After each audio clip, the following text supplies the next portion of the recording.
ان الحمد للہ نحمده ونستعینه ونستغفره ونعوذ باللہ من شرور انفسنا ومن سیئات اعمالنا من يهده اللہ فلا مضل له ومن يضلله فلا هادی له واشهد ان لا الہ الا اللہ وحدہ لا شریک له واشهد ان محمدا عبده ورسوله اما بعد فان خیر الحدیث کتاب اللہ وخیر الہدی ہدی محمد صلی اللہ علیہ وآلہ وسلم وشر الامور محدثاتها وکل محدثۃ بدعہ وکل بدعۃ ضلالہ وکل ضلالۃ فی النار۔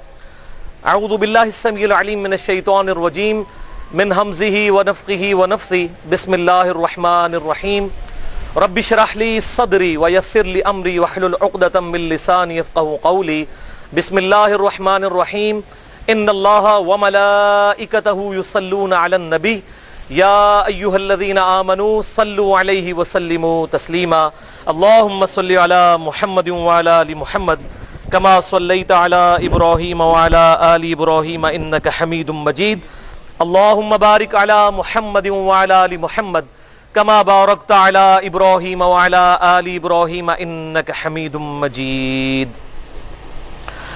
الحمدللہ آج 22 رمضان المبارک 1436 ہجری 10 جولائی 2015 اور جمعۃ المبارک کا دن ہے۔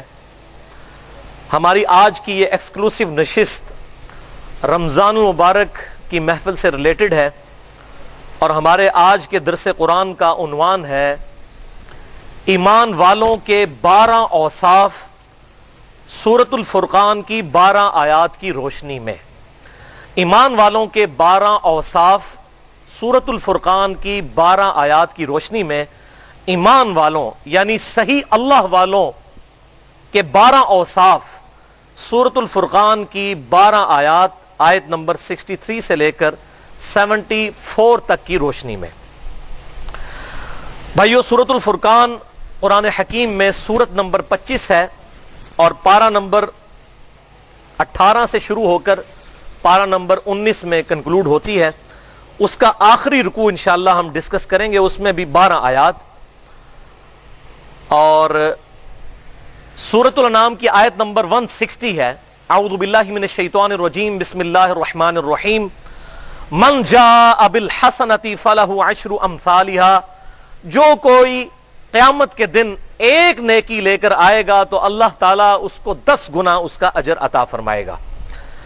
تو یہ بھی 12 صفات ہیں اور 12 کو 10 سے ضرب دیں تو 120 آتا ہے۔ تو ہمارا مسئلہ نمبر انشاءاللہ آج 120 ہے۔ تو یہ میں نے نسبت بتا دی تاکہ یاد رکھنی آسان ہو۔ تو یہ ہماری آج کی گفتگو اہل سنت پاک.com پر مسئلہ نمبر 120 کے عنوان کے تحت اپلوڈ ہوگی، ایمان والوں کے 12 اوصاف سورۃ الفرقان کی 12 آیات کی روشنی میں۔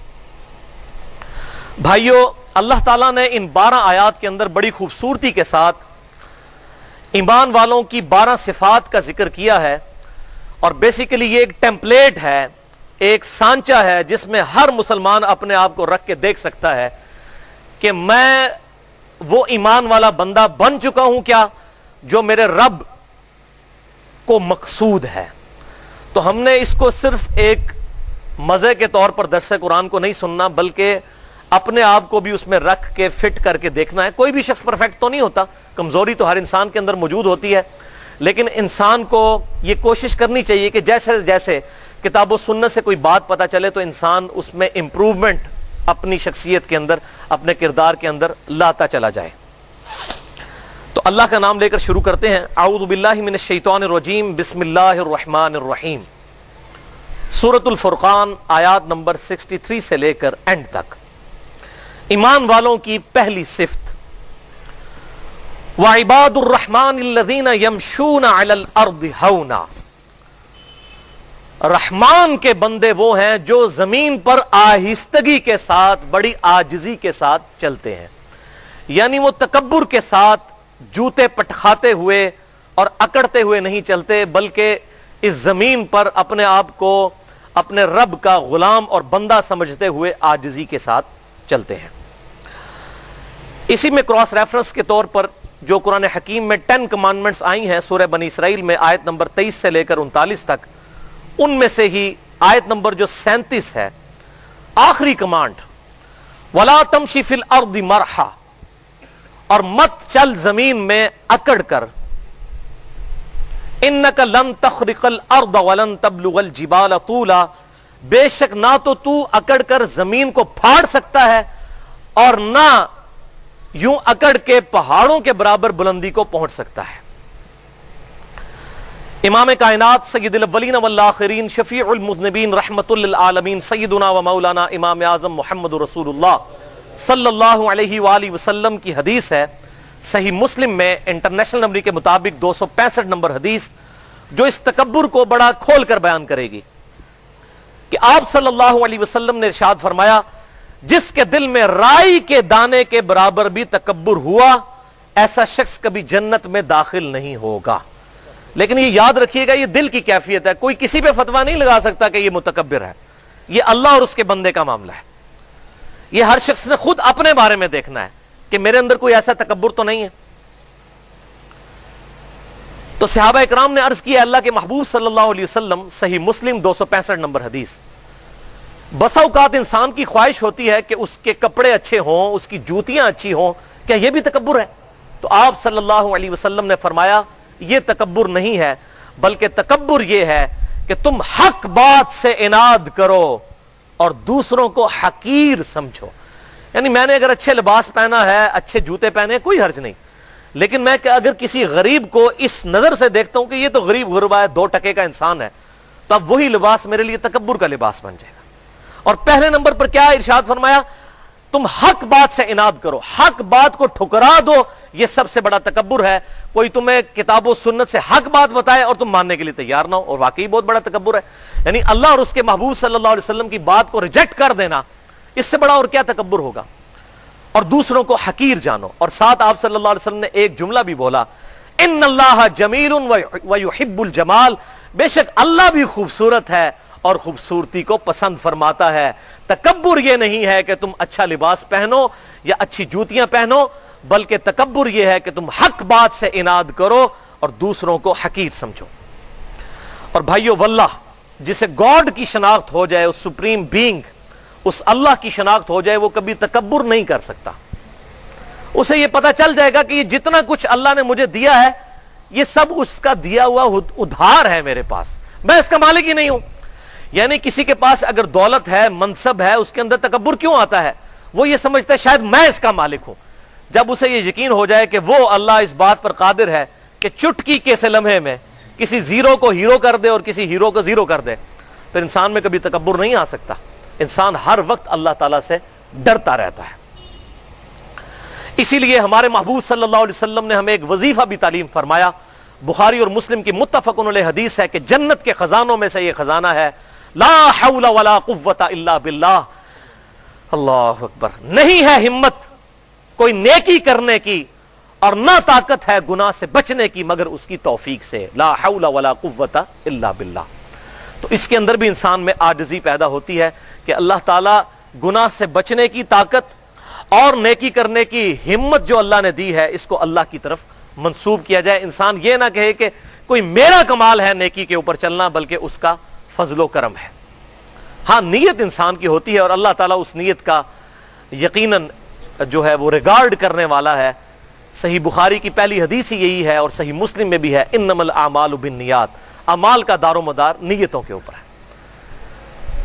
اگر نیت اچھی ہوگی تو تبھی اچھے عمل کا فائدہ ہے، اگر نیت بری ہوگی تو اچھا عمل بھی قیامت والے دن اللہ کی بارگاہ میں شرمندہ کروا سکتا ہے۔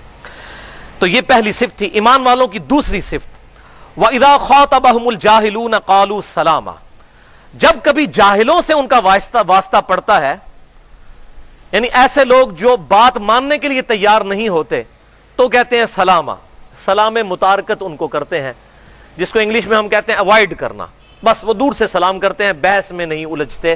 ایسے لوگوں کے ساتھ جنہوں پنجابی چسی کہنے ہیں جدہ کان چٹا ہے، یعنی جو کوے کو کہے نا سفید ہے، کالے کوے کو، تو اب اس کے ساتھ کیا بحث کی جا سکتی ہے؟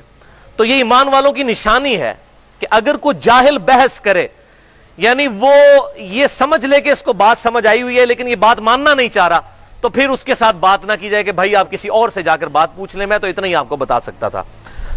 تو یہ ہمیں اللہ تعالیٰ نے ترغیب دلائی اور سورۃ البقرہ کے اندر کیٹاگوریکلی یہ مینشن ہوا لا اکراہ فی الدین قد تبین الرشد من الغی، سورۃ البقرہ آیت نمبر 256۔ دین قبول کرنے کے معاملے میں کسی پر جبر نہیں ہے، اللہ تعالیٰ نے حق کو گمراہی سے بالکل الگ کر کر بیان کر دیا ہے، جس کی مرضی ہے قبول کرے۔ انا ہدیناہ السبیل اما شاکرا و اما کفورا، جس کی مرضی حق قبول کرے، جس کی مرضی انکار کر دے۔ زبردستی ہم کسی کو ہدایت پر لانے کے لیے کوشش نہیں کر سکتے، بات کھول کر بیان کرنا بس یہ ہماری ذمہ داری ہے۔ اسی حوالے سے سورہ حامیم السجدہ کی آیت نمبر 33 کو بھی ضرور یاد رکھیں، وَمَنْ أَحْسَنُ قَوْلًا مِّمَّنْ دَعَا إِلَى اللَّهِ۔ اب یہ نہیں ہے کہ دعوت دینے ہی بندہ چھوڑ دے، اس سے بڑھ کر کس کی بات اچھی کہ جو لوگوں کو اللہ کی طرف بلائے۔ وَمَنْ أَحْسَنُ قَوْلًا مِّمَّنْ دَعَا إِلَى اللَّهِ وَعَمِلَ صَالِحًا وَقَالَ إِنَّنِي مِنَ الْمُسْلِمِينَ، خود بھی نیک عمل کرے اور پھر بھی کہے کہ میں بھی عام مسلمانوں میں سے ایک مسلمان ہوں۔ یعنی وہ یہ اپنے آپ کو بڑا بزرگ نہ سمجھنا شروع کر دے جب لوگوں کو دعوت کی طرف بلائے، بلکہ عاجزی کا اظہار کرے اور خود بھی نیک عمل کرے۔ یہ نہیں اوروں کو وصیت کر رہا ہے، خود عمل ہی کوئی نہیں ہے، تو ایسی دعوت تو پھر بدنامی کا باعث بنے گی۔ اسی طریقے سے سورۃ النحل کی آیت نمبر 125 میں آیا ادعو الی سبیل ربک بالحکمہ والموعظۃ الحسنہ وجادلہم باللتی ہی احسن، لوگوں کو اللہ کی طرف بلاؤ حکمت کے ساتھ اور اچھے واعظ کے ذریعے، اور ان کے ساتھ مجادلہ کرو احسن طریقے کے ساتھ۔ تو یہ دعوت بھی کرنی ہے، لیکن اس کے باوجود اگر آپ کو یہ یقین ہو جائے نا بندہ بات ماننے کے لیے تیار نہیں ہے۔ اب کئی دفعہ میرے ساتھ بھی ایسا ہوتا ہے، بعض لوگوں کو قرآن پاک سے آیت کھول کر بتا دیتے ہیں، بخاری مسلم سے دکھا دیتے ہیں، وہ کہتے ہیں جی ہمارا دل نہیں مانتا، تو ہم کہتے ہیں بھئی آپ کا دل اتنا مریض بن چکا ہے کہ آپ اللہ سے ہی دعا کریں، ہم زبردستی حق گھول کر تو آپ کے اندر نہیں داخل کر سکتے، ہم تو صرف بتا سکتے تھے وما علینا الا البلاغ، ہمارا کام تو صرف پہنچانا ہے، زبردستی تو ہم کسی کو منوا نہیں سکتے۔ تو مسلم دائی کے لیے یہ چیز ضروری ہے کہ وہ حق واضح کرے، بس اتنا۔ ایک بندے کو صحیح بخاری اور مسلم سے دکھا دیا کہ بھی نماز کا طریقہ یہ لکھا ہوا ہے کہ آپ صلی اللہ علیہ وسلم رکوع میں جاتے وقت اور رکوع سے اٹھتے وقت رفع الیدین کرتے تھے، اب وہ یہ کہتا ہے میرے بزرگ نہیں کرتے، میرے بابے نہیں کرتے، میرے علماء یہ کہتے ہیں وہ کہتے ہیں، تو یہ ہماری ذمہ داری نہیں کسی کو منوانا۔ اگر سیدنا ابو بکر، عمر، عثمان و علی رضی اللہ عنہم اجمعین رسول اللہ صلی اللہ علیہ وسلم سے یہ ڈیمانڈ کرتے کہ اللہ کے محبوب پہلے ابو لہب آپ کا چچا کلمہ پڑھے تو ہم کلمہ پڑھیں گے، تو کبھی بھی نہ کلمہ پڑھتے۔ بھائی اب اس نے کلمہ نہیں پڑھنا تو اس کی وجہ سے ابو بکر، عمر، عثمان و علی بھی کلمہ نہ پڑھے، تو کسی مولوی کو منوانا نہیں، کسی بزرگ کو منوانا ہمارا کام نہیں ہے۔ ان میں سے اکثر لوگ تو بےچارے بکے ہوئے ہوتے ہیں اپنے فرقوں کے ہاتھوں، وہ تو حق دیکھ کر بھی نہیں مانتے۔ تو یہ ڈیمانڈ کرنا کہ جی پہلے آپ فلاں کو منوا لیں پھر ہم آپ کی بات مانیں گے، تو یہ اسی طریقے سے ہے کہ یا رسول اللہ صلی اللہ علیہ وسلم پہلے ابو لہب کو آپ کلمہ پڑھوائیں تو پھر میں کلمہ پڑھوں گا، تو ابو لہب نے تو کوئی نہیں پڑھا کلمہ، بلکہ وہ آیت بھی نازل ہوگی تبت یدا ابی لہب وتب۔ زبردستی تو کسی کے ساتھ نہیں کی جا سکتی۔ تو اس کو ایک مثال سے سمجھیں کہ سوئے ہوئے شخص کو تو آپ جگا سکتے ہیں کیونکہ وہ بیچارہ اگنورنٹ ہے، سویا ہوا ہے، آپ اس کو ہلاتے ہیں جاگ جاتا ہے، لیکن ایک بندہ فجر کے وقت آنکھیں بند کر کے لیٹا ہوا ہے اور اس کے ماں باپ اسے اٹھا رہے ہیں فجر کی نماز کے لیے، وہ تو پہلے ہی جاگ رہا ہے، اس کی نیت ہی نہیں اٹھنے کی، آپ جتنا مرضی اسے جگا لیں وہ اٹھے گا نہیں کیونکہ پہلے ہی جاگ رہا ہے۔ تو سوئے ہوئے شخص کو تو آپ جگا سکتے ہیں، لیکن جو آنکھیں بند کر کے مکرا بن کے لیٹا ہوا ہے اس کو نہیں جگا سکتے۔ لہذا وہ بڑے بڑے علماء جن کو کتاب و سنت میں پتہ ہے کہ کیا لکھا ہوا ہے، اس کے باوجود وہ اپنے فرقے کی محبت میں، اپنے مکتبہ فکر کی محبت میں، چندے کی محبت کے اندر، دنیا کی محبت کے اندر اگر حق بات قبول نہیں کرتے تو ہمیں ٹینشن لینے کی ضرورت نہیں ہے۔ ایسے لوگ پہلے بھی گزرے ہیں، نبیوں سے لوگوں نے بات نہیں سنی تو ہم تو نبیوں کے غلاموں کے غلاموں کے غلاموں کے غلاموں کی قدموں کی خاک بھی نہیں ہے۔ اگر ہماری بات کوئی نہیں مانتا تو اس میں پریشانی والی کوئی بات نہیں ہے، حق واضح کرنا یہ ہماری ذمہ داری ہے۔ ایمان والوں کی تیسری صفت والذین یبیتون لربہم سجدا وقیاما، یعنی رحمان کے بندے وہ ہیں جن کی راتیں اپنے رب کے حضور سجدے اور قیام میں گزرتی ہیں۔ بلکہ اس سے بھی اگلا ورژن ہے سورہ آل عمران 191 نمبر آیت میں کہ جس کا ایمان کنوکشن والا ہوگا اس کی کیا صورتحال ہوگی۔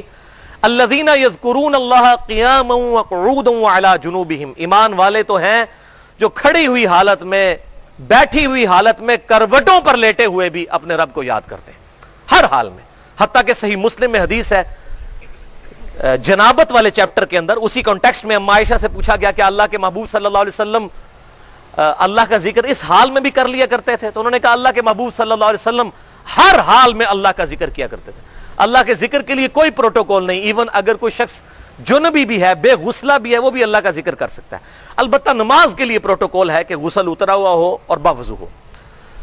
تو ہر حال میں اللہ تعالیٰ کو یاد کرنے والے ہیں، ان کی راتیں جو ہیں وہ سجدے اور قیام میں گزرتی ہیں، لیکن اس میں یہ کوئی ایکسٹریم رویہ نہیں ہونا چاہیے کہ پوری رات کا ہی کو قیام کرنا شروع کر دے۔ مراد یہ کہ رات کے اوقات میں تہجد کے وقت یا جو کمپلسری ہم پر نمازیں ہیں رات کی، چاہے وہ مغرب کی نماز ہو یا عشاء کی نماز ہو یا صبح ارلی ان دا مارننگ فجر کی نماز ہو، اس حوالے سے ایک حدیث یاد کر لیجئے، بخاری اور مسلم کی متفق علیہ حدیث ہے کہ کچھ اصحاب رضی اللہ عنہم اجمعین، امہات المومنین، ازواج مطہرات، ان کے پاس آئے اور پوچھا کہ اللہ کے محبوب صلی اللہ علیہ وسلم رات کو کتنی عبادت کرتے تھے؟ تو انہوں نے جو آپ صلی اللہ علیہ وسلم کا کریکٹر تھا وہ بتا دیا کہ یہ آپ بڑے ایک ماڈریٹ قسم کے انسان تھے، آپ صلی اللہ علیہ وسلم کی شخصیت، اور آپ صلی اللہ علیہ وسلم یہ کرتے ہیں۔ آپ صلی اللہ علیہ وسلم دنیا میں ابھی موجود تھے، تو انہوں نے آپ صلی اللہ علیہ وسلم کی عبادت کو ہلکا جانا۔ ان کا تو خیال تھا حضور پوری رات ہی نمازیں پڑھتے ہوں گے، روزانہ ہی روزہ رکھتے ہوں گے۔ پھر انہوں نے ازواج مطہرات کے سامنے یہ گفتگو کی کہ اللہ کے محبوب تو بخشے بخشائے ہیں، ان کو تو ضرورت نہیں ہے۔ ایک شخص نے کہا کہ میں تو روزانہ روزہ رکھا کروں گا، روزانہ نفلی روزہ رکھا کروں گا۔ دوسرے نے کہا کہ میں پوری رات نماز پڑھا کروں گا۔ تیسرے نے کہا کہ میں نکاح نہیں کروں گا، کیونکہ عورتوں کے ساتھ نکاح کرنے سے پھر انسان کو ایک فیملی لائف گزارنا پڑتی ہے، ذمہ داری آ جاتی ہے، پھر بندہ اللہ تعالیٰ کو رسپانس نہیں کر سکتا۔ اب انہوں نے اللہ کی محبت میں ہی یہ تینوں باتیں کی کہ پوری رات نماز پڑھوں گا، روزانہ روزہ رکھوں گا، شادی نہیں کروں گا، صرف اللہ کی یاد میں لگا رہوں گا۔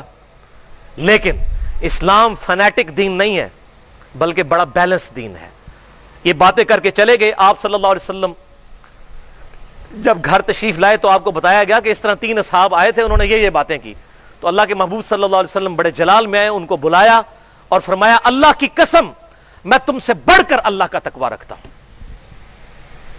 یہ بڑی بات تھی اللہ کے محبوب صلی اللہ علیہ وسلم نے جو بات ارشاد فرمائی، میں تم سے زیادہ نیک ہوں، لیکن میں رات کو نماز پڑھتا بھی ہوں اور سوتا بھی ہوں، میں نفلی روزے رکھتا بھی ہوں، چھوڑ بھی دیتا ہوں، اور دیکھو میں نے کتنی بیویاں کی ہوئی ہیں۔ اب نکاح سنتی فمن رغب عن سنتی فلیس منی، نکاح میری سنت ہے، جس نے میری سنت سے اغراض کیا اس کا مجھ سے کوئی تعلق نہیں ہے۔ یہاں پر آپ نے ارشاد فرمایا تھا۔ تو اس قسم کی فنیٹک سوچ کو آپ صلی اللہ علیہ وسلم نے بالکل کل کر دیا۔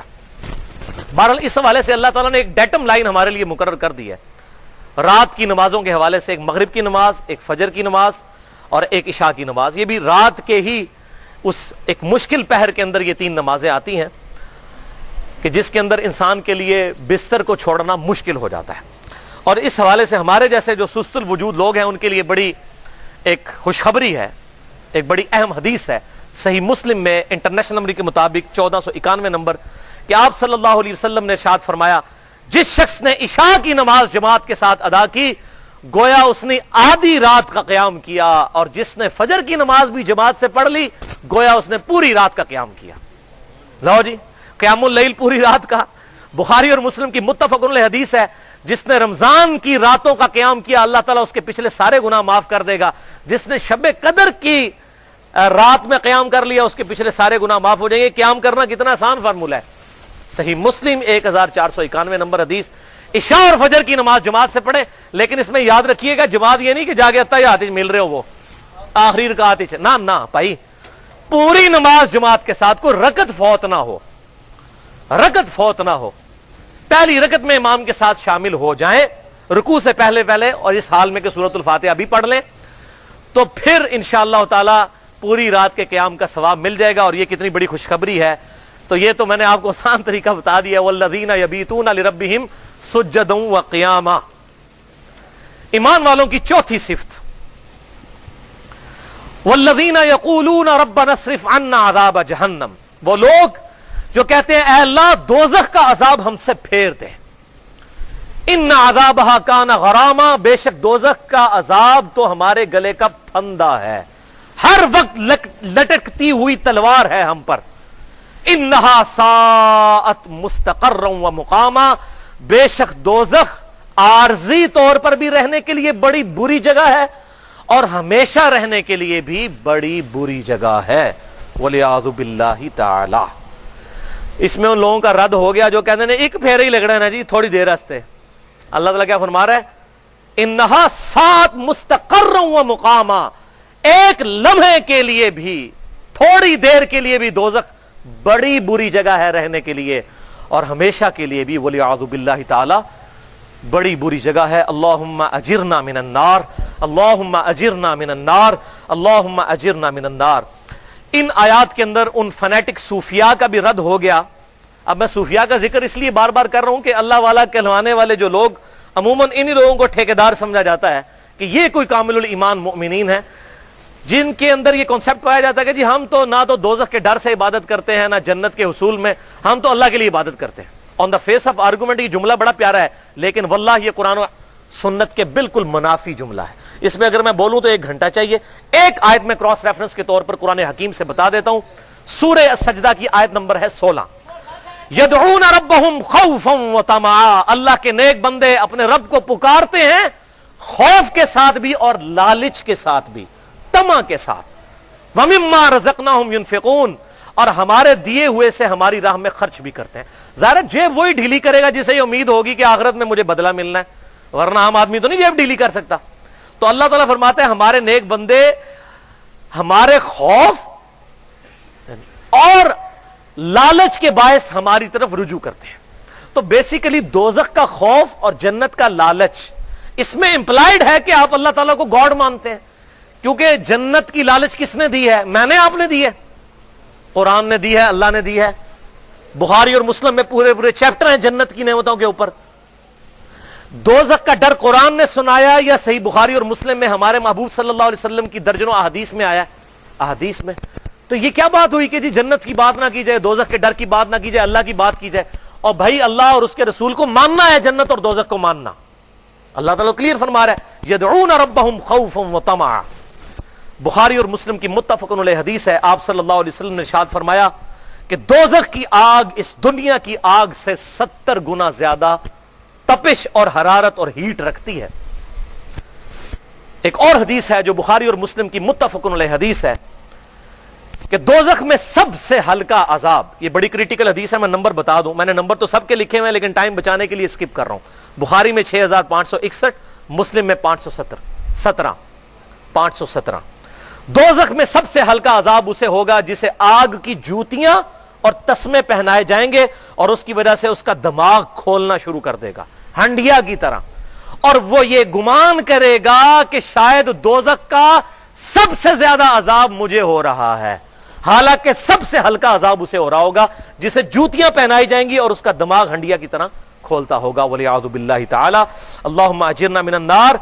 اب وہ جو کہتے ہیں جی ایک پھیرا لگ گیا پھر تے جنت ہی جانا ہی ہے, بھائی ایک پھیرا کڈا وڈا ہے تمہیں پتا ہے؟ صرف قیامت کا دن 50,000 سال کا دن ہے. سورۃ المعارج میں آتا ہے پارہ نمبر 29 میں 50,000 سال کا دن تو صرف یہ. تو اب میں پھکی دینے لگوں ایسے لوگوں کو جو کہتے ہیں نہیں پھیرا لگے گا خیر ہے. ہم یہ کہتے ہیں ہم آپ سے ایک دن کی بات نہیں کرتے, 1 منٹ کے لیے موم بتی کے فلیم پہ کوئی ہاتھ رکھ کے بتا دے 60 سیکنڈ کے لیے, 1 منٹ کے لیے یوں, تو پتہ چل جائے گا کہ جناب پھیرا لگے گا کہ پھر خیر ہے. اس سے بھی آسان پھکی لے لیں جو زیادہ ہاضمہ درست کرے گی.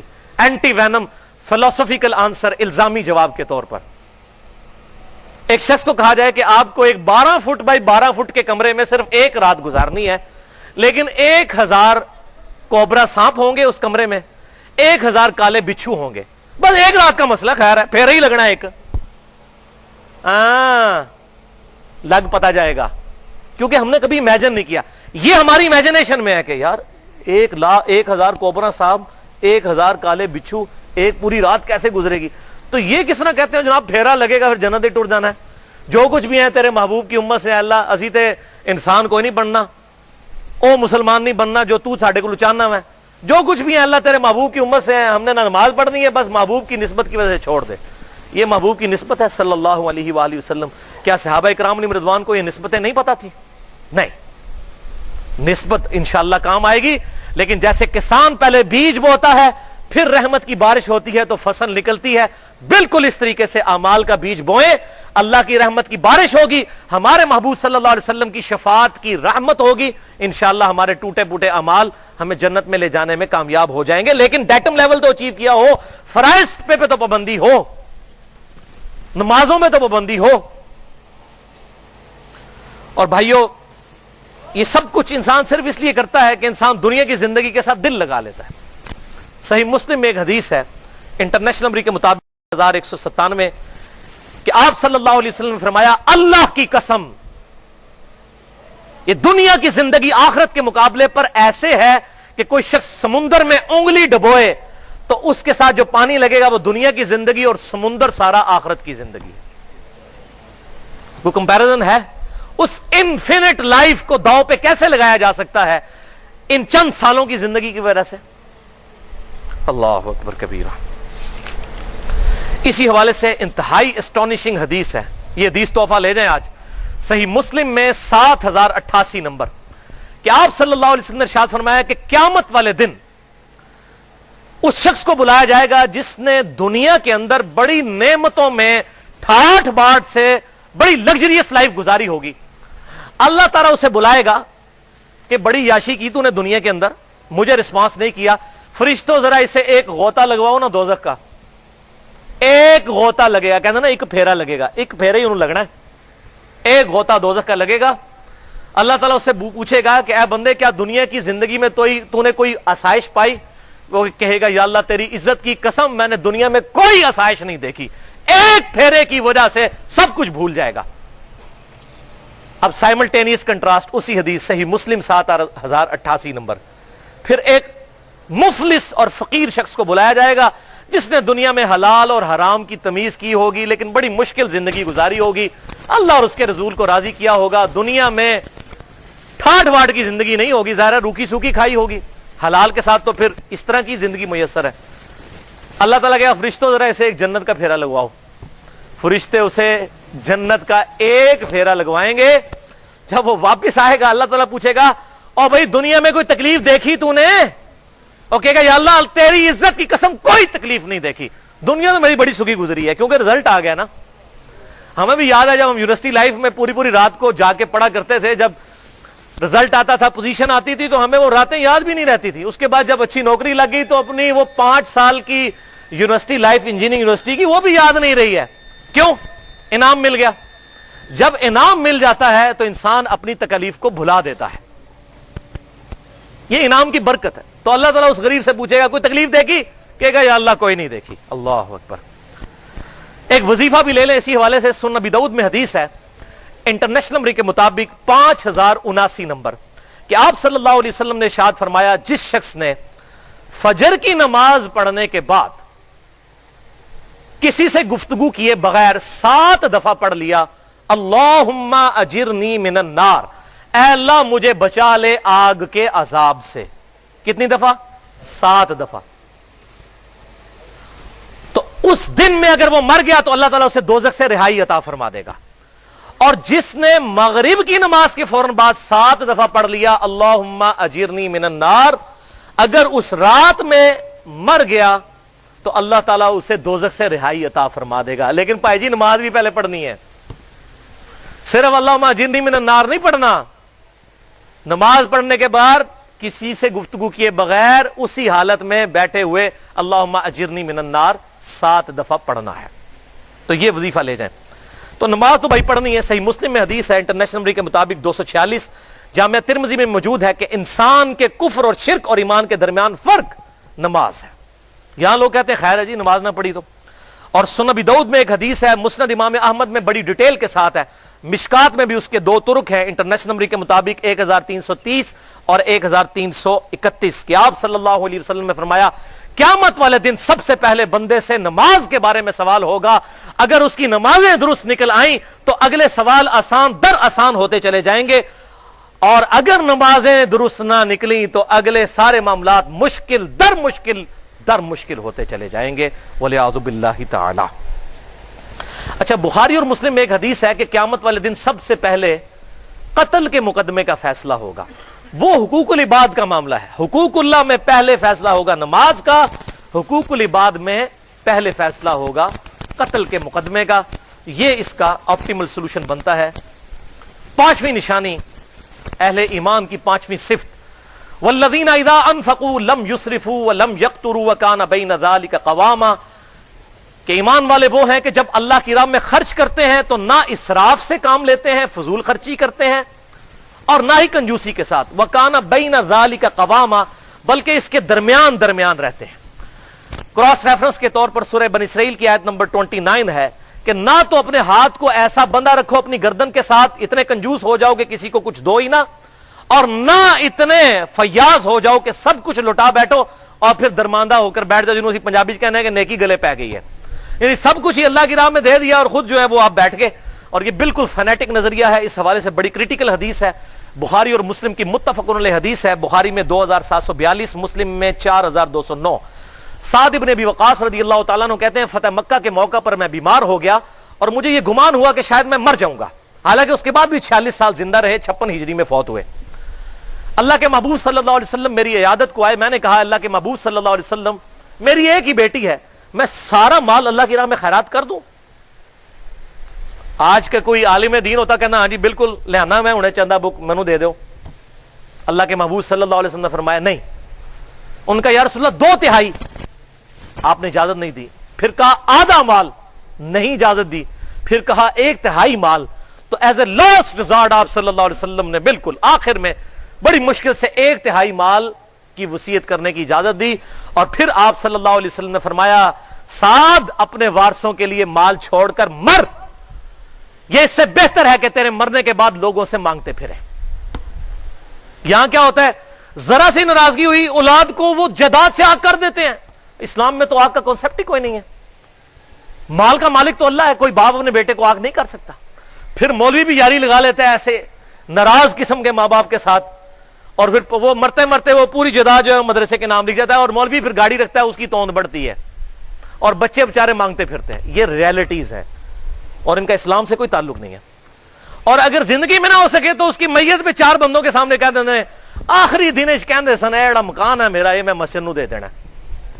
وہ بیچارہ غریب آدمی جس کا باپ مرا ہوا ہے وہ تو بیچارہ سوچنا شروع کر دیتا ہے کہ اب اتنے بندوں کے سامنے کہے تو میں اب مرتے مرتے اپنے باپ کی خواہش میرے مرنے کے بعد میں پوری کر ہی دوں اپنے باپ کے مرنے کے بعد. اس قسم سے بھی اس طریقے سے بھی مال ہتھیاتے ہیں. تو 1/3 سے زیادہ مال کرنے کی وصیت کرنے کی بالکل اسلام میں اجازت نہیں ہے. لہذا تقوی کا حیضہ نہ ہو کہ سب کچھ جو ہے وہ لوٹا دیا جائے، بلکہ اپنی اولاد کے لیے بھی چھوڑ کر مرا جائے. کنجوسی بھی نہ ہو اور بہت زیادہ فیاضی بھی نہ ہو، درمیان میں. ایمان والوں کی چھٹی صفت والذین لا يدعون مع اللہ الہا آخر. یہ تو اب بڑی کریٹیکل ہے. اللہ کے ساتھ کسی اور کو دعا کے لیے نہیں پکارتے وہ لوگ. یہ ان کی نشانی ہے. یہاں عبادت کا ذکر نہیں آیا، دعا، کیونکہ اللہ کو پتا تھا سب سے زیادہ شرک کی دعا میں ہونا ہے. اللہ کے ساتھ کسی اور بھی الہ کو دعا کے لیے نہیں پکارتے. اللہ اکبر. اور یہ پہلی کمانڈ ہے 10 کمانڈمنٹس میں، سورہ بنی اسرائیل آیت نمبر 23. وَقَضَىٰ رَبُّكَ أَلَّا تَعْبُدُوا إِلَّا إِيَّاهُ. اور تمہارے رب نے یہ بات طے کر دی تھی کہ مت پوجنا کسی کو سوائے اس کے. یہ پہلی کمانڈ ہے توحید. ڈیٹیل کسی کو چاہیے ہو تو مسئلہ نمبر 3 ہے دعا صرف اللہ ہی سے. میرا لیکچر اہل سنت پاک.com پر، اور اسی کی ایکسٹینشن ہے مسئلہ نمبر 43 توسل اور وسیلہ کے صحیح احکام و مسائل. لیکن یہاں پر میں کراس ریفرنس کے طور پر کچھ آیات اس مضمون کے ساتھ انصاف کرتے ہوئے ضرور بیان کروں گا. سورۃ النمل کی آیت نمبر 62 ہے اَمَّن يُجِيبُ الْمُضْطَرَّ إِذَا دَعَاهُ. بتاؤ کون ہے وہ جو مشکل میں گھرے ہوئے، اضطراب میں گھرے ہوئے شخص کی فریاد کو سن لیتا ہے.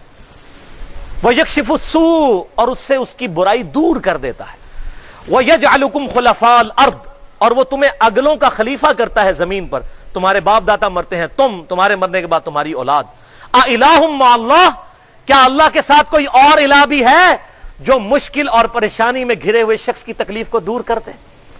تو اس میں آیت میں اللہ تعالیٰ نے واضح کہا کہ جس کو مشکل اور پریشانی میں مدد کے لیے پکارا جائے وہ الہ ہے. تو بھائیو یہ جھگڑا ہی نہیں ہے کہ مولا علی کو اختیار ہے یا نہیں.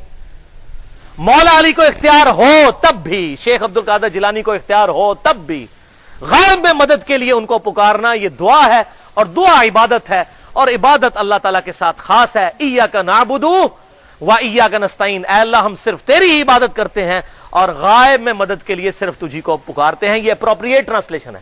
ظاہری اسباب میں تو آپ پکار سکتے ہیں، وتعاونوا علی البر والتقوی، نیکی اور پرہیزگاری کے کاموں میں ایک دوسرے کی مدد کرو۔ بارش کون برساتا ہے؟ اللہ۔ ڈیوٹی کس کی ہے؟ فرشتوں کی۔ لیکن بارش ہم فرشتوں سے مانگیں گے؟ فرشتوں بارش برسا دو کہ گرمی کا موسم قریب آ رہا ہے، میرا سلام پہنچا دو کہ خادم تمہارا قریب آ رہا ہے۔ فرشتوں کو ہم پکار ہی نہیں سکتے، ہم اللہ کو پکاریں گے۔ چاہے درود ہوگا تو اللہم صلی علی محمد وعلی آل محمد، دعا ہوگی تو اللہ ہی کو پکاریں گے۔ یہی اللہ کے محبوب صلی اللہ علیہ وسلم کی تعلیمات ہیں۔ اسی لیے ہم ہر نماز کے اندر ہر رکعت میں عہد کرتے ہیں ایاک نعبد و ایاک نستعین۔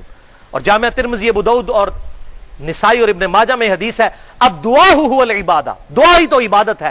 پھر آپ صلی اللہ علیہ وسلم نے اپنی بات کی سپورٹ میں سورۃ المؤمن کی آیت نمبر 60 تلاوت کی، ادعونی استجب لکم، اے میرے بندے مجھ سے مانگ، میں تیری دعا کو قبول کروں گا۔ ان الذین یستکبرون عن عبادتی، بے شک جو لوگ میری عبادت سے تکبر کرتے ہیں، مجھ سے دعا نہیں کرتے، سیدخلون جہنم داخرین، ایسے لوگوں کو ذلیل و خوار کر کے دوزخ میں داخل کروں گا جو مجھ سے دعا نہیں کرتے۔ قربان جائیں ہمارا خدا، ہمارا رب، ہمارا گاڈ، ہمارا الہ، ہمارا اللہ، ہمارا سپریم بینگ وہ الہ اور بادشاہ ہے کہ جس سے نہ مانگا جائے تو ناراض ہوتا ہے۔ دنیا کے بادشاہوں سے مانگا جائے تو وہ ناراض ہوتے ہیں۔ ذلیل و خوار کر کے دوزخ میں داخل کروں گا جس نے مجھ سے دعا نہ کی۔ تو آپ صلی اللہ علیہ وسلم سے نے بھی اپنی بات کی سپورٹ میں الدعاء هو العبادہ کی سپورٹ میں آیت پڑھی۔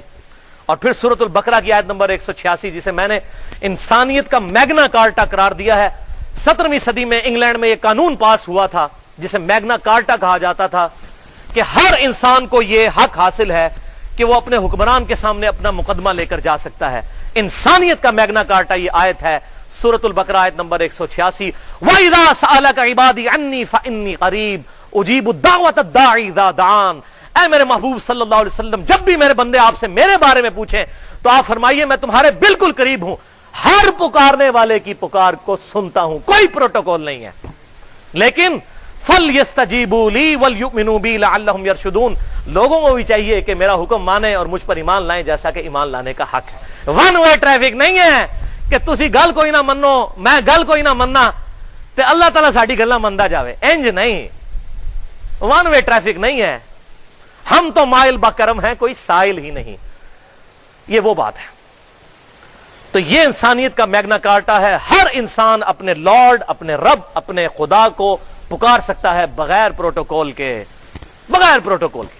ہاں جامعہ ترمذی میں حدیث ہے انٹرنیشنل نمبر کے مطابق 593 نمبر، جس کا مفہوم یوں ہے کہ جو اللہ کی حمد اور اللہ کے محبوب صلی اللہ علیہ وسلم پر درود پڑھ کر اللہ کی طرف متوجہ ہو تو اللہ تعالیٰ اس کی دعا کو قبول کر لیتا ہے۔ یہ پروٹوکول ہے دعا کا۔ 7ویں صفت ایمان والوں کی، وَلَا يَقْتُلُونَ النَّفْسَ الَّتِي حَرَّمَ اللَّهُ إِلَّا بِالْحَقِّ، وہ کبھی بھی کسی جان کو قتل نہیں کرتے بفتوی شریعت۔ وہ بھی ہم نے قانون کو ہاتھ میں نہیں لینا، وہ بھی حکومت کا کام ہوگا عدالتوں کے ذریعے۔ یا میدان جنگ میں ہوں گے تو ظاہر ہے کہ پھر تو کافر کو قتل کریں گے۔ تو ایمان والے وہ ہیں کہ جو کسی کو قتل نہیں کرتے بفتوی شریعت کے علاوہ۔ اور وہ کیا ہے؟ وہ سورۃ المائدہ کی آیت نمبر 32 اور 33 میں آیا، دو وجوہ آئی ہیں۔ نمبر 1، قتل کے بدلے قتل ہوگا، اگر کسی نے کسی کو قتل کیا اس کے بدلے اس کو قتل کیا جائے گا قصاص کے طور پر۔ اور دوسرا ہے فساد فی الارض کرنے والا، زمین میں فساد مچانے والا عادی مجرم، اس کو قتل کیا جائے گا۔ یہ آیت محاربہ ہے سورۃ المائدہ آیت نمبر 33۔ یہ بڑی ڈیٹیل گفتگو ہے، میں اس کو سکپ کرتا ہوں۔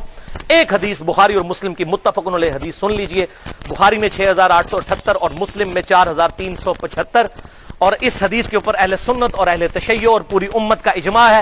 یہ میں اس لیے بتا رہا ہوں، اس میں ایک بڑا کریٹیکل مسئلہ ہے جس میں ہمارے آج کے دور کے بہت بڑے اسکالر جن کی میں بڑی عزت کرتا ہوں اور کئی معاملات میں میں انہیں بہت بڑا عالم تصور کرتا ہوں، جاوید احمد غامدی صاحب، ان سے مجھے اس معاملے میں بھی اختلاف ہے، اور وہ ہے شادی شدہ جو زانی ہے اس کی رجم کی سزا کا جو ایشو ہے۔ یہ وہ حدیث کا میں نے حوالہ بخاری اور مسلم سے دیا۔ اہل سنت اہل تشیع کے ہاں کامن پائی جاتی ہے کہ اللہ کے محبوب صلی اللہ علیہ وسلم نے ارشاد فرمایا کہ جو شخص یہ گواہی دے دے کہ اشہد ان لا الہ الا اللہ و انی رسول اللہ، کہ اللہ کے سوا کوئی معبود نہیں اور محمد صلی اللہ علیہ وسلم اس کے رسول ہیں، تو اللہ تعالیٰ نے اس کا خون میرے لیے حلال نہیں رکھا سوائے 3 وجوہات کی بنا پر۔ نمبر 1، جان کے بدلے جان، یعنی قتل کے بدلے قتل۔ نمبر 2، شادی شدہ زانی، اسے سنسار کیا جائے گا۔ اور نمبر 3، جماعت چھوڑ کر الگ ہونے والا، یعنی قتل مرتد اور فساد فی الارض کی کیٹیگری میں آتا ہے. وہ اتنا مرتد والا مسئلہ بھی آسان نہیں ہے. اور جماعت سے مراد یہ ہماری پارٹی ہے نہ سمجھیے گا کوئی پارٹی چھوڑ کے چلا جائے تو کہ انہوں قتل کر دو, وہ نہیں ہے. اس سے مراد مسلمانوں کی جمعیت کو چھوڑ کر اسلام کی بدنامی کا اگر وہ باعث بن جائے اور وہ زبردستی کرنا شروع کر دے, لوگوں کو اس پہ مائل کرے کہ اسلام جھوٹا دین ہے, وہ فساد فی الارض والا معاملہ ہوگا. اور وہ بھی جب خلافت ہوگی, خلافت کے اندر یہ کرے گا تو تب قتل ہوگا. اگر کسی غیر مسلم ملک میں چلا جائے تو پھر وہاں پر اس کا یہ معاملہ نہیں ہوگا. یہ قتل مرتد کی سزا والا معاملہ اتنا سیدھا نہیں ہے. بہرحال اس حوالے سے ایک حدیث بخاری اور مسلم کی متفق علیہ حدیث ہے کہ آپ صلی اللہ علیہ وسلم نے فرمایا قیامت والے دن سب سے پہلے قتل کے مقدمے کی پیروی ہوگی حقوق العباد میں, اور حقوق اللہ میں سب سے پہلے نماز. اور ایک اور حدیث ہے جامع ترمذی, سنن نسائی اور سنن ابن ماجہ کے اندر کہ آپ صلی اللہ علیہ وسلم نے فرمایا قیامت والے دن مقتول شخص اپنے قاتل کو سر اور پیشانی کے بالوں سے پکڑ کر گھسیٹتا ہوا اللہ کی بارگاہ میں پیش ہوگا, یہاں تک کہ اللہ کے عرش کے قریب پہنچ جائے گا اور کہے گا یا اللہ آج مجھے بدلہ لے کے دے, اس نے مجھے کیوں قتل کیا تھا دنیا میں.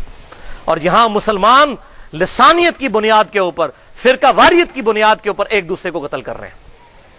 قتل والا معاملہ میرا مسئلہ نمبر 28 ریکارڈ ہے, خودکش حملوں کی شرعی حیثیت اور قتل مسلم کی سزا کے اوپر, اور مسئلہ نمبر 86 ہے قتل مسلم کی سزا اور آج کل کی جہادی تنظیمیں. اس میں میں نے بڑی ڈیٹیل کے ساتھ یہ حدیثیں بتائی ہیں. ایک حدیث جامع ترمذی میں آتی ہے کہ آپ صلی اللہ علیہ وسلم نے ارشاد فرمایا کہ اللہ تعالیٰ کے نزدیک ایک مسلمان کو قتل کر دینا پوری دنیا کو تباہ و برباد کر دینے سے زیادہ برا ہے.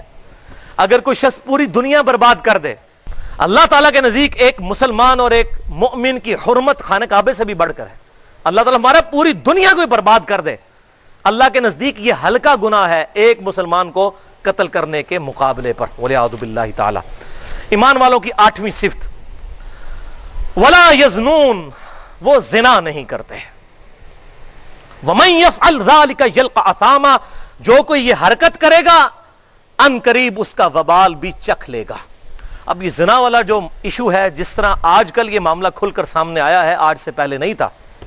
بخاری اور مسلم کی متفق علیہ حدیث ہے آنکھیں بھی زنا کرتی ہیں, زبان بھی زنا کرتی ہے, کان بھی زنا کرتے ہیں, ہاتھ بھی زنا کرتے ہیں, پاؤں بھی زنا کرتے ہیں, دل بھی زنا کرتا ہے اور شرمگاہ اس کی تصدیق کرتی ہے. دل بھی زنا کرتا ہے, یعنی جان بوجھ کر برا تصور لانا یہ بھی زنا ہے. اور یہ میں کہتا ہوں کہ آج کے زمانے میں جس طرح آزمائش مسلمانوں پہ آئی ہے بے حیائی کی شکل میں, اور یہ طوفان بدتمیزی جو بے حیائی کا آیا ہے, یہ صحابہ کو بھی اس آزمائش سے نہیں گزرنا پڑا. آپ کیا سمجھتے ہیں صحابہ جب گھروں سے نکلتے ہوں گے تو چوراہوں کے اوپر 20 فٹ بائی 50 فٹ کے بڑے بڑے بینرز ان کو نظر آتے ہوں گے موبائل کمپنیوں کے, جس پہ بے پردہ عورتوں کی تصویریں ہوتی تھیں. گھر گھر نیٹ, گھر گھر ٹچ سکرین موبائل. ان کا پازیٹیو استعمال بھی ہے, دعوت کے حوالے سے میں سمجھتا ہوں سب سے بیسٹ استعمال ہے, میں اس کو نہیں کنڈیم کر رہا, برے استعمال. اور ماں باپ خوش ہوتے ہیں جناب, منڈا ساڈا کمپیوٹر تے بیٹھا رہتا ہے پوری دیہڑی, پڑھتا رہتا ہے, وہ پتہ نہیں کی لا کے بیٹھا ہوتا ہے. گھروں کے اندر بھی اگر کمپیوٹر رکھنے ہیں یا نیٹ رکھنا ہے تو لابی میں ہونا چاہیے, اوپن سپیس کے اوپر, تاکہ پتہ چلے اولاد کیا کر رہی ہے.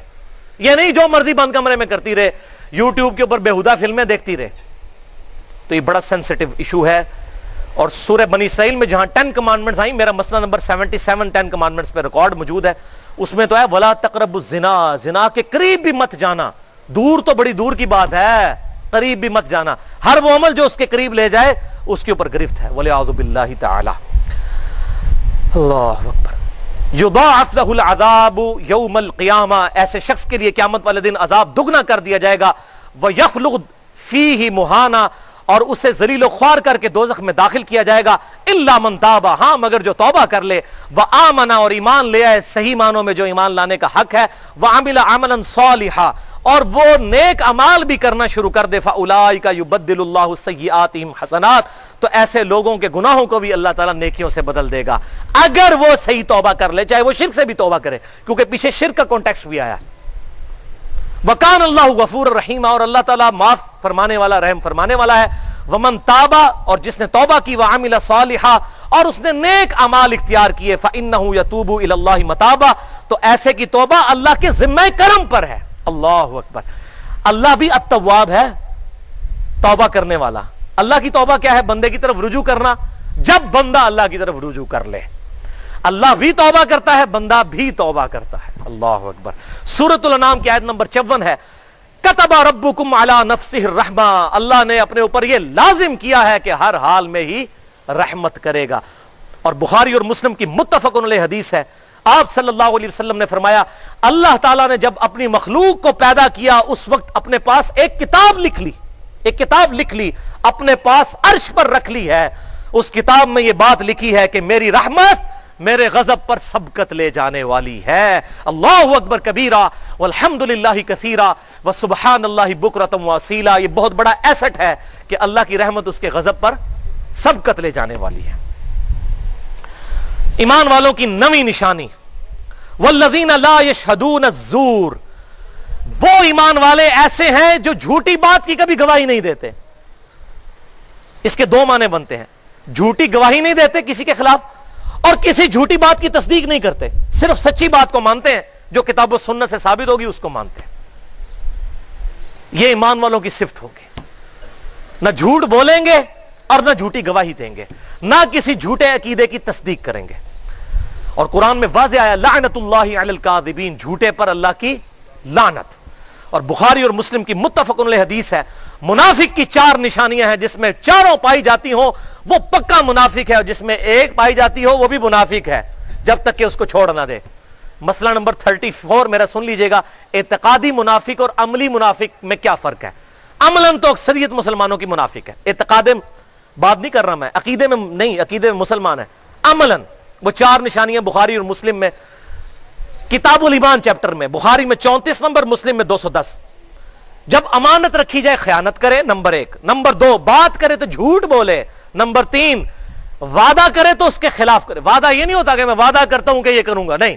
آپ نے کسی کو کہہ دیا نا ہاں جی میں یہ کروں گا، وعدہ ہو گیا. وعدے کا لفظ بولنا ضروری نہیں ہوتا. لوگ کہتے ہیں ہاں جی میں آواں گا پر وعدہ نہیں کرتا. او بھائی پھر کیوں کہہ رہے ہیں میں آواں گا؟ خالی یہ کہہ رہے یہ نہیں ہوتا وعدہ کرتا ہوں میں، اس طرح کہنا نہیں ضروری ہوتا. چوتھا، جب جھگڑا ہو تو گالی گلوچ پر اتر آئے. جھگڑا ہو سکتا ہے لیکن گالی گلوچ ولگر لینگویج نہ آئے. اور دوسری حدیث بخاری اور مسلم کی انتہائی کریٹیکل حدیث ہے، بخاری میں 2654، مسلم میں 259 نمبر. انتہائی امپریسو یہ حدیث ہے. آپ صلی اللہ علیہ وسلم نے فرمایا، میرے صحابہ 3 بار فرمایا میں تمہیں بڑے بڑے گناہ نہ بتا دوں. نمبر 1 اللہ کے ساتھ شرک کرنا، سب کو پتا ہے.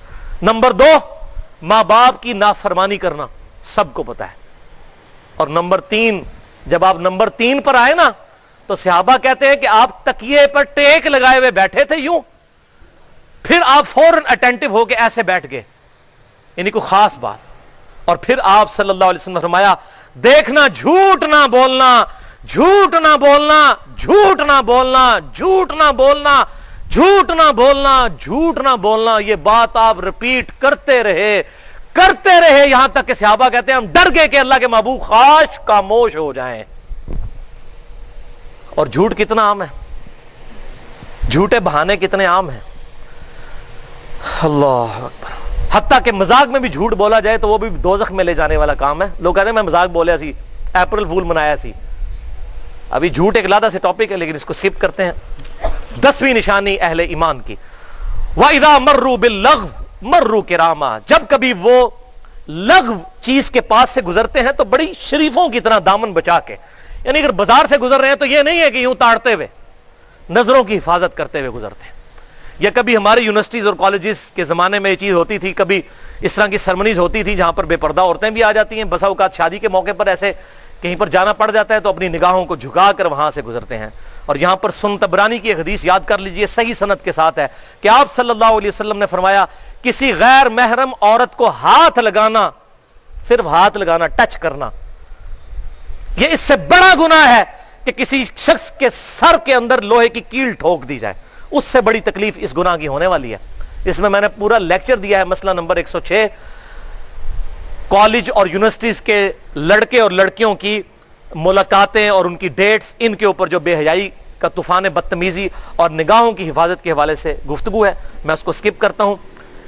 ایمان والوں کی 11ویں نشانی، سیکنڈ لاسٹ، ان کی صفت، والذین اذا ذکروا بآیات ربہم، وہ لوگ ہیں کہ جب انہیں نصیحت کی جاتی ہے ان کی رب کی آیات سنا کر، لم یخروا علیہا صما وعمیانا، تو وہ گونگے بہرے اور اندھے ہو کر آیات نہیں سنتے، بلکہ اس لیے سے سنتے ہیں کہ ہاں ہم نے اس میں عمل بھی کرنا ہے، اور معذرت کے ساتھ جسے پتہ ہی نہیں کہ یہ آیت کیا بیان ہو رہی ہے تو وہ بھی اسی کیٹیگری میں فال کرتا ہے، یا سن کر اس کان سے سن کر اسی سے ہی نکال دے، ادھر سے نہ نکالے کہ شاید دو باتیں کوئی دماغ میں بیٹھ ہی نہ جائیں، یہاں سے سن کر یہاں سے ہی نکال دے۔ تو اللہ تعالیٰ فرماتا ہے ایمان والوں کو جب نصیحت کی جاتی ہے وہ سیریس ہوتے ہیں۔ مثلا جب آپ کو پتا چلا یار بخاری مسلم میں نماز کا طریقہ یہ لکھا ہے، اس کے بعد میری مجال ہے میں دوسرے طریقے پہ نماز پڑھ جاؤں، بہت بڑا ڈھیٹ ہوں گا میں، ایمان والا تو نہیں ہوں پھر قرآن کی روح سے، نصیحت مجھے کوئی کرے میں اس پہ عمل کیوں نہ کروں۔ اور یہاں پر قرآن حکیم کی سب سے سخت آیت سن لیں، اور یہ آج تحفہ لے جائیں اور گھر جا کر بیوی بچوں بھائیوں کو بھی سنائیں یہ آیت، سورۃ الاعراف آیت نمبر 179، وَلَقَدْ ذَرَأْنَا لِجَهَنَّمَ كَثِيرًا مِنَ الْجِنِّ وَالْإِنسِ، بے شک ہم نے جنوں اور انسانوں کی اکثریت پیدا ہی دوزخ کے لیے کی ہے۔ استغفر اللہ، یہ اللہ تعالیٰ کا ایکسپرٹ اوپینین ہے، مستقبل کو پہلے ہی جج کر لیا۔ وَلَقَدْ ذَرَأْنَا لِجَهَنَّمَ كَثِيرًا مِنَ الْجِنِّ وَالْإِنسِ، دوزخ کی اکثریت، جنوں اور انسانوں کی اکثریت ہم نے پیدا ہی دوزخ کے لیے کی ہے۔ اور ایویں نہیں، یہ نہیں کہ اللہ پھینک رہا ہے، ساتھ آیا کہ ان کے دل ہیں لیکن سوچتے نہیں، کان ہیں سنتے نہیں، آنکھیں ہیں دیکھتے نہیں ہیں، اولئک کالانعام بل ہم اضل، یہ تو چوپایوں کی مانند ہیں، جانوروں کی طرح، بلکہ ان سے بھی گئے گزرے ہیں جو ان اعضاء کو استعمال کر کے حق بات حاصل نہیں کرتے۔ کتنا سخت فتویٰ ہے اللہ تعالیٰ کا، یہ جانوروں کی مانند ہیں جو اپنے ان اعضاء کو استعمال کر کے کتاب و سنت کی تعلیمات پر عمل کر کے دنیا کی زندگی میں گاڈ کو سیریس نہیں لیتے۔ اور پھر سورہ السجدہ کی آیت نمبر 22 ہے، وَمَنْ أَظْلَمُ مِمَّنْ ذُكِّرَ بِآيَاتِ رَبِّهِ ثُمَّ أَعْرَضَ عَنْهَا، سب سے بڑا ظالم کون ہے، اس سے بڑھ کر ظالم کون جسے رب کی آیات پڑھ پڑھ کر ڈر سنایا جائے اور وہ رخ پھیر لے۔ اِنَّا مِنَ الْمُجْرِمِينَ مُنْتَقِمُونَ، ایسے مجرموں سے تو ہم انتقام لے کر چھوڑیں گے۔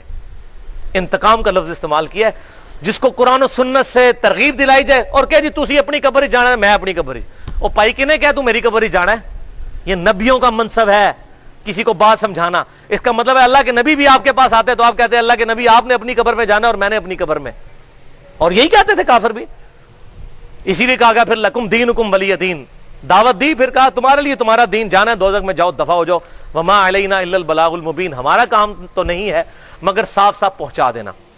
آخری صفت ایمان والوں کی 12ویں صفت، اور ساتھ ہی جنت کی خوشخبری بھی ہے ان کے لیے، والذین یقولون ربنا هب لنا من ازواجنا وذریاتنا قرۃ اعین واجعلنا للمتقین اماما، ایمان والے وہ ہیں جو اللہ کے حضور دعا کرتے ہیں، اے اللہ ہماری بیویوں اور ہماری اولاد میں ہماری آنکھوں کی ٹھنڈک بنا دے، یعنی ہماری آنکھیں ٹھنڈی ہی ہوں جب وہ نیک عمال کریں، وجعلنا للمتقین اماما، اور ہمیں پرہیزگاروں کا امام بنانا۔ یہ امام مسجد والا امام نہیں ہے، اس سے مراد ہے ہم فور فادرز، آباء و اجداد بنے ان لوگوں کے جو نیک ہوں، یعنی ہماری نسلیں نیک ہوں، ہم ان کے امام ہوں، یہ دعا کرتے ہیں۔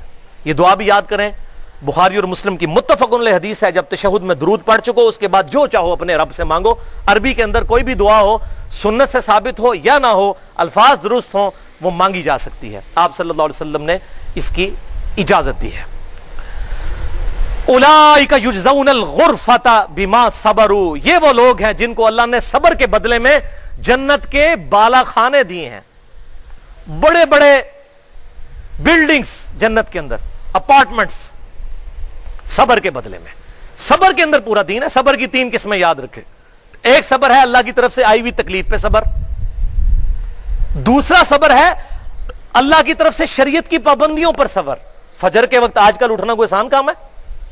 یہ گرمیوں کا 16-17 گھنٹے کا روزہ رکھنا کوئی آسان کام ہے؟ یہ اللہ کی شریعت پہ صبر ہے۔ سردیوں میں اٹھ کر غسل جنابت کرنا اللہ کی شریعت کے اوپر صبر ہے، اللہ تعالیٰ کی طرف سے فرائض کے اوپر صبر۔ اور ایک ہے گناہوں پر صبر کرنا، یعنی اللہ نے کہا یہ حرام ہے، یہ کام نہیں کرنا، نگاہ کی حفاظت کرنا، اس پہ صبر کرنا پڑتا ہے، ویسے تو نہیں ہوتی، ورنہ جڑے تھے پیڑے اور لاہور بھی پیڑے، وہ خانہ کعبہ بھی پیڑے، خانہ کعبہ میں تو عورتوں کے چہرے بھی کھلے ہوتے ہیں، وہاں بھی جو لوگ ادھر بھی بد نگاہی کے عادی ہیں وہاں بھی بیٹھ کے یہی کام کر رہے ہوتے ہیں، اور وہاں تو انٹرنیشنل لیول کی یعنی فیسلٹی اویلیبل ہوتی ہے، پوری دنیا سے عورتیں آئی ہوتی ہیں۔ تو جس کو یہاں سے عادت نہیں ہے نا، وہاں بھی اس کی عادت ٹھیک نہیں ہوگی، وہاں کوئی سوئچ نہیں آن ہو جانا کہ اس نے جا کے ٹھیک ہو جانا ہے۔ صبر کے بدلے میں تکالیف پر صبر، شریعت پر صبر، گناہوں سے بچنے پر صبر. وَيُلَقَّوْنَ فِيهَا تَحِيَّةً وَسَلَامًا، اور وہاں پر ان کی گریٹنگز کے ساتھ استقبال ہوگا جنت میں فرشتے آداب اور سلامتی کے ساتھ. یہاں بھی آپ کسی وہ 5 سٹار ہوٹل میں جائیں نا تو وہ جو بار بوائز کھڑے کیے ہوتے ہیں السلام علیکم السلام علیکم سب کو کر رہے ہوتے ہیں نا، تو فرشتے کھڑے ہوں گے ایسے لوگوں کے لیے آداب اور سلامتی کے ساتھ. خالدین فیہا، وہ رہیں گے اس میں ہمیشہ ہمیش. حسنت مستقرا و مقاما، اور جنت کیا ہی اچھی جگہ ہے، تھوڑی دیر کے لیے بھی اور ہمیشہ کے لیے رہنے کے لیے بھی. دنیا میں آپ کاغان نران مری میں چلے جائیں نا 4 دن کے بعد بندہ اوازار ہو جاتا ہے، لیکن اللہ تعالیٰ فرماتا ہے جنت کی وہ نعمت ہے جہاں ہمیشہ رہ کے بھی انسان اوازار نہیں ہوگا. بخاری اور مسلم کی متفق علیہ حدیث ہے کہ اللہ تعالیٰ نے اپنے بندے کے لیے جنت میں وہ نعمتیں تیار کر رکھی ہیں جو نہ کسی آنکھ نے دیکھی، نہ کسی کان نے سنی، نہ کسی کے دل پر اس کا کھٹکا گزرا. اور صحیح مسلم میں حدیث ہے، واللہ آج گھر جا کے صحیح مسلم میں جنت والا چیپٹر پڑھیں تو دل کرے گا آج ہی آپ بیوی بچوں کو بھی چھوڑ کے جنت میں پہنچ جائیں اگر انسان کے اختیار میں ہو. یا مشکات میں آپ جو انسائکلوپیڈیا آف حدیث ہے جس میں میں نے پورا لیکچر دیا ہے، مسئلہ نمبر 111B، اس کی 3 اور آخری جلد کے اندر جنت کا چیپٹر پڑھیں آپ. صحیح مسلم کی حدیث کہ آپ صلی اللہ علیہ وسلم نے فرمایا جب جنتی جنت میں داخل ہوں گے اللہ کی طرف سے ندا کی جائے گی 4 چیزوں کے بارے میں. نمبر 1، اے جنتیوں مبارک ہو، آج کے بعد تم کبھی بیمار نہیں ہوگے، ہمیشہ صحت مند رہو گے. دنیا میں بڑے بڑے نیک لوگ ہیں کینسر کے مرض میں مبتلا ہو کے چلے جاتے ہیں دنیا سے. نمبر 2، آج کے بعد ہمیشہ زندہ رہو گے، کبھی موت نہیں آئے گی. نمبر 3، ہمیشہ جوان رہو گے، اور حدیث میں آتا ہے 30 سال کی عمر ہوگی. میرے بھی تقریباً 38 سال ہو چکی ہے، تقریباً ہونے والی ہے. 30 سال کی عمر ہوگی جنتی نوجوان کی، ہمیشہ 30 سال کا. ہمیشہ جوان رہو گے، کبھی بوڑھے نہیں ہوگے. اور نمبر 4، ہمیشہ خوشحال رہو گے، کبھی بدحال نہیں ہوگے. اللہ تعالیٰ تم سے راضی رہے گا. اور پھر نعمتیں تو چھوڑ دیں، بخاری اور مسلم میں آتا ہے سب سے آخر میں جس کو جنت میں لے جایا جائے گا نا، اسے اس روئے ارض، یہ پوری دنیا جس کا سرکمفرنس 40,000 کلومیٹر ہے، یہاں سے شروع اور واپس آئے 40، اس سے 10 گنا بڑی جنت ملے گی جو سب سے آخر میں دوزخ سے نکال کے جنت میں جائے گا. 10 گنا بڑی جنت. اور کہے گا یا اللہ تو میرے ساتھ مذاق کر رہا ہے، اللہ تعالیٰ فرمائے گا مذاق نہیں کر رہا. یہ سب سے آخر میں جو دوزخ سے نکلے گا آپ صلی اللہ علیہ وسلم کی شفاعت کی برکت سے سارا عذاب بھگت کے پتہ نہیں کتنے ہزاروں لاکھوں سال کے بعد، یہ اس کے لیے ہے. اللہ تعالیٰ تو ہمیں بلا حساب و کتاب جنت میں داخل فرمائے، آمین. قل ما یعبؤ بکم ربی، اے نبی فرما دیجئے صلی اللہ علیہ وسلم میرے رب کو تمہاری کوئی پرواہ نہیں ہے، لولا دعاؤکم، اگر تم اسے نہیں پکارو گے. اس کو کوئی ٹینشن نہیں ہے اگر تم اس کی عبادت نہیں کرو گے، اس کو دعا میں نہیں پکارتے. اور ایک فہم یہ ہے کہ دیکھنا پھر اللہ تعالیٰ تمہاری بھی کوئی پرواہ نہیں کرے گا اگر تم اسے نہیں پکارو گے. پھر مجھ سے کوئی خیر کی امید نہ رکھنا. دنیا میں ہوگی، دنیا میں اللہ کافر کو بھی رزق دے گا، مومن کو بھی دے گا، اور مسلمان فاسق کو بھی دے گا، مسلمان کامل الایمان مومن کو بھی دے گا. لیکن آخرت مختلف ہوگی، یہ یاد رکھیے گا. یہ کھلی چھٹی دنیا کے اندر ہے. آخرت کے لیے تو اللہ نے اپنا نام کیا رکھا ہے سورۃ المؤمن میں، لمن الملک اليوم، آج کے دن کس کی بادشاہی ہے؟ للہ الواحد القہار، اس اکیلے قہار کی. وَلِعَوْذُ بِاللَّهِ تعالی. تو بھائیو اللہ تعالیٰ فرما رہے ہیں کوئی پرواہ نہیں اگر تم اس کو نہیں پکارو گے، لیکن فقد کذبتم، تم جھٹلاتے ہو اور جھٹلا چکے ہو. فسوف یکون لزاما، یہ نہ سمجھنا دنیا میں کھلی چھٹی ہے تو آخرت میں بھی ہوگی، ان قریب اس کا وبال تمہیں چمٹ کے رہے گا. وَلِعَوْذُ بِاللَّهِ تعالی. سورہ الذاریات کی آیت نمبر 56 ہے، وَمَا خَلَقْتُ الْجِنَّ وَالْإِنسَ إِلَّا لِيَعْبُدُونَ، اور ہم نے جن اور انسانوں کو نہیں پیدا کیا مگر فقط اس لیے کہ وہ ہماری عبادت کریں، ہمیں مانے نہیں، صرف عبادت کریں. اور عبادت ہے ٹوٹل اوبیڈینس، حقوق اللہ بھی حقوق العباد بھی. یہ بولین الجبرا ہے 1-0، یا ماننا یا نہیں ماننا، ٹوٹل پیکج ہے. یہ نہیں کہ چند چیزوں میں اللہ کو مان لینا ہے، یعنی ہم رمضان والے خدا کو مانتے ہیں کہ روزے رکھ لیتے ہیں، نمازوں والے خدا کو نہیں مانتے، باقی سال روزے نماز ہی نہیں پڑھتے. Total package. وَلِعَوْذُ بِاللَّهِ تعالی. کیونکہ انسان اللہ تعالیٰ کی سیریس کریشن ہے. اور یہ آیت سخت ترین آیت سورۃ المؤمنون آیت نمبر 115. اَفَحَسِبْتُمْ أَنَّمَا خَلَقْنَاكُمْ عَبَثًا، کیا تم نے گمان کیا کہ ہم نے تمہیں ویسے ہی پیدا کر دیا، وَأَنَّكُمْ إِلَيْنَا لَا تُرْجَعُونَ، اور تم نے پلٹ کر ہماری بارگاہ میں واپس نہیں آنا. تم نے یہ گمان کیا ویسے ہی. اور بھائیوں جس نے ہمیں ہماری مرضی کے بغیر پیدا کر دیا وہ ہمارے ساتھ کچھ بھی کرنے پر قادر ہے. اس بات کے اوپر غور کریں, اللہ نے ہماری مرضی کے بغیر ہمیں پیدا کیا ہے, وہ ہمارے ساتھ کچھ بھی کر سکتا ہے. ہماری جائے پناہ صرف ہمارا خدا ہے, ہمارا رب ہے, اسی کے دامن کرم میں ہم پناہ لیں. سورۃ الملک کی آیت نمبر 2 ہے, الذی خلق الموت والحیات لیبلوکم ایکم احسن عملا. وہی اللہ ہے جس نے زندگی اور موت کو اس لیے پیدا کیا تاکہ جانچے کہ تم میں سے کون اچھے اعمال کرتا ہے. یہ انسان بڑی سیریس کریشن ہے, اللہ تعالیٰ نے اسے کسی مقصد کے لیے پیدا کیا. اب آخر میں ایک صرف مثال کے طور پر آپ کو بات پیش کرتا ہوں بھائیوں, کہ دیکھیں دنیا میں ہم یہ کتنی باتیں دیکھتے ہیں. اکثر لوگ کہتے ہیں کہ جی جناب اللہ تعالیٰ 70 ماؤں سے بڑھ کر پیار کرنے والا ہے, حالانکہ کسی حدیث میں نہیں ہے. اللہ رحم فرمانے والا ہے, کوئی شک نہیں ہے اس میں, لیکن رحمت کی ڈیفینیشن قرآن میں وہ نہیں جو ہم نے سمجھی ہے کہ فل نافرمانی کریں اور آندھا توبہ بھی نہ کریں اور پھر بھی یہ کام کرتے رہیں اور کہیں جی اللہ کی رحمت سے معافی ہو جائے گی. نہیں, دنیا میں آپ دیکھتے ہیں کتنے لوگ ہیں, کتنی ایسی عورتیں ہیں جن کے 4-5 چھوٹے چھوٹے بچے ہوتے ہیں اور اللہ تعالیٰ ان کی ماں ان سے چھین لیتا ہے. چھینتا ہے کہ نہیں؟ یہ میرے دماغ میں ایک حکمت کی بات آئی ہے. آپ مجھے بتائیے, آپ کو اور مجھے اختیار ہو, کیا ہم کسی ایسی عورت کو موت دیں جس کے چھوٹے چھوٹے 4-5 بچے ہوں؟ ان بچوں کا کیا مستقبل ہوگا؟ لیکن اللہ تعالیٰ پرواہ کرتا ہے تو بس ڈر جائیں. بالکل اس طریقے سے اللہ تعالیٰ کو کوئی یار نہیں ہے اپنے نافرمانوں کو دوزخ میں پھینکنے سے. دنیا میں اللہ تعالیٰ جب چاہتا ہے جس کے لیے چاہتا ہے جو فیصلہ کرتا ہے, کوئی اسے پوچھ نہیں سکتا. یہ جو مثالیں دیتے ہیں یہ اللہ تعالیٰ 70 ماؤں سے بڑھ کر, یہ کون سی رحمت کا کنسپٹ آپ دیکھ رہے ہیں؟ یہ کنسپٹ ہے کہ ابا جی مجھے آپ سے بڑی محبت ہے پر گل میں تھوڑی کو نہیں مننی, جو مرضی کر لو. یہ محبت ہے؟